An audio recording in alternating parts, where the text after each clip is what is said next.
Jason yang diingatkan dan diberi nasihat, menganggukkan kepalanya. Aku mengerti, Kek. Jika nanti ibu mertua tidak setuju aku menikahi Amora, aku akan berusaha membuatnya berubah pikiran sampai mau menerimaku. Di dalam ruangan VIP, Tuan Cartel menasihati Jason. Sedangkan di luar, Busian membawa Amora duduk di kursi tunggu. Wanita separuh baya itu meraih jemari putrinya dan menggenggamnya dengan erat. Mora, katakan pada ibu, apakah kau melakukan semua ini demi pengobatan adikmu? Busian yang menggenggam jemari Amora, bertanya dengan pelan. Sepasang matanya, menatap lekat pada wajah putrinya itu. Kepala Amora menggeleng pelan. Tidak, Bu. Mora tidak melakukan semua ini demi Yuria, jawabnya. Mendengar jawaban putrinya, Busian tampak ragu dan tidak percaya. Pikirnya, putrinya itu pasti terpaksa mendekati Jason karena biaya pengobatan Yuria. Apakah kau benar-benar menyukai Tuan Muda Cartel? Tanya Busian lagi dan diangguki kepala oleh Amora. Jika kau terpaksa, jujur saja pada ibu sebelum terlambat, Mora. Kita kembalikan uang mereka. Ibu tidak ingin merusak masa depanmu. Melihat kekhawatiran ibunya, Amora garuk-garuk kepala. Batinnya, apakah wajahnya terlihat seperti orang yang sedang tertekan? Bu, aku benar-benar menyukai duda itu. Jadi jangan mengira jika aku terpaksa, ucap Amora seraya tersenyum manis. Busian menggaruk kepalanya yang tidak gatal. Tapi dia sudah tua. Beyek. Mendengar ibunya mengatakan Jason sudah tua, Amora meringis dan ikut-ikutan menggaruk kepala. Tapi dia tampan dan kaya raya, Bu. Mora benar-benar suka padanya, kata Amora. Terkekeh kecil pada ibunya. Aduh, Mora. Lihatlah. Jika kau bersamanya, kalian berdua seperti paman dan keponakan. Ujar Busian. Amora menutup telinganya. Tidak mau dengar. Aku tidak mau dengar apapun yang ibu katakan. Dia memang agak sedikit tua, tapi wajahnya tidak kalah tampan dari aktor China dan Korea. Paparnya. Sepertinya, Amora sudah benar-benar tergoda oleh tampang-tampan dan juga banana Jason. Sampai-sampai tidak terima pria itu dikatakan tua oleh ibunya. Ibu. Mora benar-benar menyukai duda itu. Lagi pula, kakek dan Jensen begitu baik dan juga sayang padaku. Meskipun mereka kaya raya, tidak pernah sekalipun menganggap status kita rendah. Melihat putrinya menyukai Jason sungguhan, Busian pun menghela napas pelan. Ternyata putriku benar-benar menyukai Tuan Muda Cartel. Jika Mora memang suka, aku tidak akan menghalanginya, ucap Busian dalam hati. Sepasang mata wanita separuh baya itu, memperhatikan wajah putrinya yang merona dan terlihat begitu girang. Bu. Tolong izinkan aku menjalin hubungan dengannya, ucap Amora. Membujuk ibunya yang terlihat cemas dan ragu. Busian menarik napas dalam-dalam, lalu menghembuskannya perlahan. Selanjutnya, baiklah. Ibu setuju dan tidak akan menghalangi hubungan kalian, ucap Busian. Mendengar ucapan ibunya, Amora tersenyum lebar. Lalu, memeluk lengan wanita separuh baya itu dan menyandarkan kepalanya di sana. Ibu yang terbaik, kata Amora. Memuji ibunya dengan bangga. Ibu senang jika kau bahagia. Setelah berbicara pada putrinya dan memastikan seperti apa hubungannya dan Jason, Busian pun kembali memasuki ruangan VIP dan menghampiri keluarga Cartel yang menunggu. Saya sudah berbicara dengan Mora, kata Busian. Bibirnya berbicara pada Tuan Cartel dan Jason, sedangkan matanya menatap pada Amora yang senyum-senyum. Lalu bagaimana? Apakah Nyonya tidak setuju? Tanya Tuan Cartel. Mendengar perkataan Busian dan Tuan Cartel, jantung Jason seketika berdetak semakin kencang. Bahkan, dadanya kini berdebar-debar. Astaga, bagaimana jika aku ditolak? Tanya Jason dalam hati. Pria itu tiba-tiba menjadi risau, takut Bu Xian tidak suka padanya dan tidak setuju ia menikahi Amora. Sebagai seorang ibu, tentu saya ingin yang terbaik untuk Amora. Jadi, selama dia menyukai tuan muda, saya akan mendukungnya. Sungguh, ibu mertua memberi restu? Tanya Jason dengan mata melotot lebar tak percaya. Bu Xian tersenyum seraya, menganggukkan kepalanya. Mora, aku akan segera meresmikan hubungan kita, ujar Jason pada Amora. Saking senangnya, Jason menghampiri Amora yang berdiri di samping Bu Xian dan memeluk erat tubuhnya. Kita akan menikah. Jensen pasti akan senang mendengar kabar ini, kata Jason. Pria itu melerai pelukannya, lalu menahan kepala Amora dan hendak menyosor bibirnya. Namun, baru saja bibirnya akan menempel. Bu Xian sudah lebih dulu menarik tubuh putrinya dan menjauhkannya dari Jason yang kabul. Dasar kabul. Berani-beraninya menodai putriku, maki Bu Xian dengan mata melotot. Bu, dasar anak idiot, tidak punya otak. Bikin malu saja. Maki Tuan Cartel. Dimaki dan dipukul, Jason memajukan bibirnya dan memasang wajah datarnya. Lalu, mendengus keras dan membuang muka. Saja. Dasar kolot. Seperti tidak pernah muda. Tidak usah melawan, kami semua mendengar omelanmu, Jason. Setengah bulan terakhir, Julia sibuk mencari kesempatan untuk mendekati David. Namun, pemuda itu menghilang seperti ditelan alam. Sejak kejadian mengalami muntah darah di parkiran kafe, ia tak pernah terlihat. Menyebalkan sekali. Sebenarnya kemana pria itu pergi? Gerutu Julia sambil menghentakkan kakinya ke lantai. Wanita itu kesal lantaran tak dapat bertemu dengan David yang ingin dijadikan sekutu. Tidak bisa, aku tidak bisa diam saja. Aku harus mencari cara agar bisa masuk ke keluarga Cartel. Bagaimanapun caranya, aku harus membalaskan dendam Kak Emilia dan merebut putranya. Julia yang ingin menguasai harta kekayaan keluarga Cartel, begitu berambisi untuk masuk ke keluarga itu. Ya, lebih baik aku ke kediaman keluarga Cartel untuk melihat situasi. Jika keadaan memungkinkan, aku akan menemui tua bangka itu dan membujuknya, kata Julia dengan kedua tangan terkepal erat. Bibir wanita itu tersungging. Ia menyeringai, seolah telah mendapatkan ide brilian.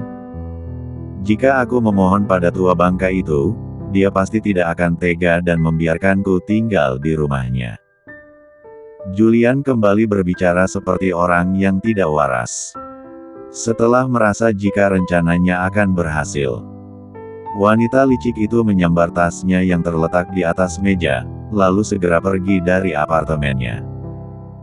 Wanita itu mencari taksi dan pergi ke kediaman keluarga Cartel yang megah. Tujuan awal Julia adalah mendekati Tuan Cartel dan meyakinkan, jika ia layak tinggal bersama keluarga itu. Setelah berhasil meyakinkan Tuan Cartel, maka ia bisa dengan mudah mendekati Jason dan Jensen. Terlebih lagi, ia tahu jika di masa lalu Jason adalah pria lemah, bodoh dan mudah dihasut. Setelah berhasil meyakinkan tua bangka itu, maka tujuanku akan menjadi semakin mudah, ucap Julia. Wanita itu berbicara sembari menatap keluar jendela, memperhatikan kendaraan yang lalu lalang di siang hari itu. Namun, saat mobilnya melewati gedung perusahaan milik keluarga Anderson, matanya menangkap sosok David yang baru saja memasuki mobilnya bersama asistennya dan hendak pergi. Pak supir, ikuti mobil itu, titah Julia. Tangannya menunjuk pada mobil David yang sudah melaju. Mobil itu, Nona? Tanya driver taksi itu pada Julia. Kepala Julia mengangguk. Ya, mobil itu. Timpalnya. Bukankah itu mobil pribadi Tuan Muda Anderson? Tutur driver taksi. Mendengar perkataan driver taksi, Julia mengerutkan keningnya.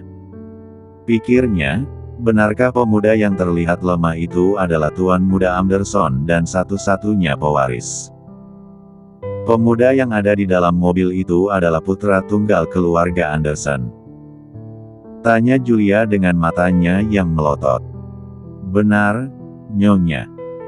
Pemuda itu adalah putra tunggal keluarga Anderson, mamanya David Anderson, pemimpin baru perusahaan Anderson Group yang sedang naik daun 2 tahun terakhir. Papar driver taksi itu. Ternyata, driver taksi itu banyak mengetahui tentang keluarga Anderson yang cukup populer di kalangan keluarga kaya akhir-akhir ini. Setelah mengetahui latar belakang David, Julia angguk-angguk. Oh, ternyata pemuda itu adalah pewaris Anderson. Ternyata cukup berguna juga. Di dalam mobil yang ditumpanginya, Julia meminta driver taksi untuk mengikuti mobil pribadi milik David. Sedangkan David yang berada di dalam mobilnya, duduk bersandar dengan santai sembari memperhatikan lembaran foto yang ada di tangannya. Akhirnya kau menemukan pria yang kau cintai, Mora. Mimpimu memiliki suami yang dewasa dan kaya raya akhirnya kesampaian. Tuan Muda Cartel benar-benar seperti tokoh utama novel yang kau idamkan, ucap David dengan pelan. Bibirnya tersenyum kecil, sedangkan matanya masih saja memperhatikan foto Amora dan Jason yang berhasil dicuri oleh anak buahnya. Rico selaku asisten pribadi David, tampak kasihan melihat keadaan bosnya itu. Jika Tuan benar-benar menginginkan Nona Amora, bagaimana jika kita merebutnya saja? Bukankah Tuan dan Nyonya besar sudah mengizinkan Anda mendekatinya? Tutur Rico pada David. Mendengar penuturan Rico, David mengulas senyum. Lalu menggelengkan kepalanya dengan pelan. Aku tidak bisa melakukan semua itu, Rick. Aku tidak ingin membuat Mora kecewa, ucap David. Kenapa? Bukankah Tuan mencintai Nona Amora? Tanya Rico. Menurut informasi yang saya dapatkan, duda tua itu akan menikahi Nona Amora bulan depan. Jika kita tidak bergerak cepat, Tuan akan kehilangan gadis pujaan Tuan sungguhan. Paparnya. David kembali menggeleng. Puncak terakhir mencintai adalah merelakan, Rico.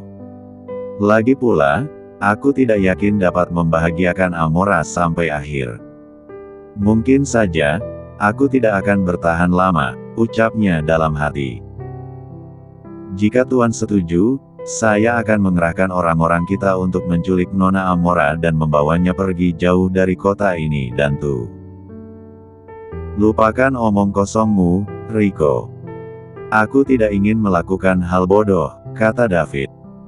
Memotong cepat perkataan Rico yang benar-benar nekat. Mendengar perkataan David yang bernada marah, Rico pun terdiam dan fokus mengemudi. Beberapa saat kemudian, Tuan, tujuan kita mau kemana? Kontrol ke rumah sakit atau pulang? Tanya Rico pada David. Ke rumah sakit dulu, setelah itu baru pulang. Aku tidak ingin membuat ibu mengomel jika tahu aku tidak kontrol rutin, kata David. Menanggapi perkataan asistennya dengan santai, Rico mengangguk, dan melajukan mobil yang dikendarainya menuju rumah sakit pusat kota. Setelah menempuh perjalanan yang memakan waktu kurang lebih setengah jam, mobil yang dikendarai oleh Rico pun berhenti di depan rumah sakit. Dengan tergesa, Rico turun lebih dulu dan membukakan pintu mobil untuk David. Hati-hati, Tuan. Kondisi Anda akhir-akhir belum cukup membaik, kata Rico. Bibir David tersenyum kecil. Tenanglah. Tidak perlu cemas seperti itu. Tuturnya lembut. Melihat mobil David dan asistennya berhenti di depan rumah sakit, Julia yang membuntuti pun mengerutkan kening. Rumah sakit? Mau apa pemuda itu ke rumah sakit? Apakah ada keluarganya yang dirawat di sini? Gumam Julia. Tidak bisa. Ini adalah kesempatanku untuk mendekati Tuan Muda Anderson. Dia pasti tertarik dengan kerjasama yang akan kutawarkan. Tak ingin menyia-nyiakan kesempatan, Julia pun turun dari taksi yang ditumpanginya. Lalu, menghampiri David yang hendak memasuki rumah sakit bersama Rico. Tuan Anderson. Panggil Julia pada David. Mendengar marganya disebut, David yang berjalan sejajar dengan Rico, spontan menghentikan langkahnya dan menatap ke arah sumber suara. Mata pemuda itu memicing saat melihat seorang tante-tante berpakaian seksi berdiri di hadapannya. "Bibi memanggil saya?" tanya David. Tangannya menunjuk Julia, lalu beralih menunjuk dirinya sendiri. "Ik." Melotot mata Julia. Tak senang dipanggil tante oleh pemuda itu. Sial. Ternyata mulut Tuan Muda Anderson sama busuknya dengan mulut gadis kampungan itu, maki Julia dalam hati. Tidak bisa. Aku tidak boleh emosi di hadapan pemuda itu. Aku membutuhkan kerjasamanya, jadi aku tidak boleh bersikap buruk. Dipanggil tante, Julia pun tersenyum paksa. Lalu, mengulurkan tangannya pada David dan memperkenalkan diri. "Halo, saya Julia, adik ipar Jason Wang Cartel." Mendengar nama wanita itu dan juga nama Tuan Muda Cartel disebut, David mengerutkan kening. Matanya menatap heran pada Julia yang tiba-tiba muncul di hadapannya. "Ada keperluan apa?" tanya David to the point. "Begini, ada hal penting yang ingin saya sampaikan pada Tuan," kata Julia. Wanita licik itu berbicara seraya tersenyum. Aura penjilatnya kuat sekali, dan David sendiri dapat merasakan jika dia bukanlah wanita yang baik. "Bicara ke intinya saja, Bibi. Jadwal saya hari ini padat sekali, jadi tidak punya banyak waktu." Lontar David dengan ketus. "Jika tidak begitu penting, saya permisi dulu." David berbicara sembari berbalik dan hendak melanjutkan langkahnya memasuki rumah sakit tersebut. Namun, dengan cepat Julia mencekal pergelangan tangannya. "Tunggu dulu. Saya tahu kamu menyukai calon istri Jason. Bagaimana jika saya membantu kamu untuk memisahkannya dari Jason?" Lontar Julia dengan cepat dan belak-belakan. Mendengar perkataan wanita yang mencekal pergelangan tangan kirinya, David tersenyum tipis. Lalu, tangan kanannya bergerak melepaskan tangan Julia dengan kasar. Selanjutnya, terima kasih atas tawaran Bibi. Tapi maaf, saya tidak tertarik sama sekali. Tutur David dengan suaranya yang tertahan. Mendapatkan penolakan dari David, sepasang mata Julia melotot lebar. Tak menyangka, jika pemuda itu begitu judes dan sombong. "Oh iya. Satu lagi. Jika Bibi tidak bisa berbicara dengan baik dan benar, lebih baik donasikan saja bibir Bibi ke panti sosial. Jika Bibi tidak bisa berbicara dengan baik dan benar, lebih baik donasikan saja bibir Bibi ke panti sosial agar lebih bermanfaat." Kiak. Melotot lebar mata Julia, saking lebarnya mata itu mirip seperti mata sapi yang bulat dan jendol. Wanita itu tak menyangka, jika David yang terlihat lemah memiliki mulut yang begitu tajam, bahkan lebih tajam dari silet pencukur bulu. "Kau berani-beraninya berbicara tidak sopan pada yang lebih tua," tunjuk Julia yang tidak dapat menahan rasa kesalnya. Belum apa-apa, Julia yang ingin menjadikan David sekutu, sudah tidak tahan dengan sikap pemuda itu. Ditunjuk oleh Julia, David memutar malas bola matanya. "Mimpi apa aku semalam? Kenapa bisa bertemu dengan siluman tua seperti ini?" gumamnya. "Kau dengar? Aku sengaja menemuimu karena merasa kasihan melihatmu dikhianati," lontar Julia. David menghela napas pelan. Tangannya bergerak, menggaruk pinggiran alisnya yang tidak gatal. Siapa yang mengkhianatiku? Aku tidak merasa dikhianati, lagi pula sejak awal aku memang tidak memiliki hubungan spesial dengan Amora. Dia adalah temanku, bahkan sudah kuanggap seperti adikku sendiri. Papar David dengan sudut bibir tersungging. Bibirnya tersungging, sedangkan hatinya terasa berat. Dulu, ia memang menganggap Amora sebagai teman, saudara dan juga adik perempuannya. Tetapi, entah sejak kapan perasaannya berubah pada gadis itu. Dan di saat dirinya mulai menyadari perasaan cintanya, nyatanya hati Amora sudah diisi oleh orang lain. Mendengar perkataan David, Julia tertawa dengan keras. Wanita itu mengejek David yang menyangkal perasaannya sendiri. Haha. Kau pikir bisa menutupi perasaanmu pada gadis kampung itu dariku? Aku bukan anak kecil, Tuan Anderson. Semua yang terjadi padaku, tidak ada hubungannya denganmu. Lagi pula, jika aku menginginkan Amora, aku bisa langsung membawanya pergi dari kota ini dengan kedua tanganku sendiri. Tidak perlu bekerja sama dengan wanita tua dan jelek sepertimu. Hina David penuh penekanan. Dihina David, tawa Julia seketika sirna. Bahkan, wajahnya memerah dan terlihat marah. Kau, Rico, ayo pulang. Mataku sakit melihat kotoran di rumah sakit ini, kata David. Memotong cepat perkataan yang hendak dilontarkan oleh Julia. Rico yang sejak tadi ia David, menganggukkan kepalanya dan melangkah menuju mobil. Nanti saja kita kembali jika kotorannya sudah dibersihkan, kata David. Kedua pria itu memasuki mobil, meninggalkan Julia yang terlihat begitu kesal di posisinya. Rico, perintahkan anak buahmu untuk mengawasi wanita jelek itu. Aku tidak ingin dia mengacaukan pernikahan Amora. Titah David sembari merapikan jasnya. Baik, Tuan Muda. Sahut Rico dengan patuh. Seandainya Tuan dan Nyonya besar tidak menghina Nona Amora, mungkin semuanya tidak akan seperti ini.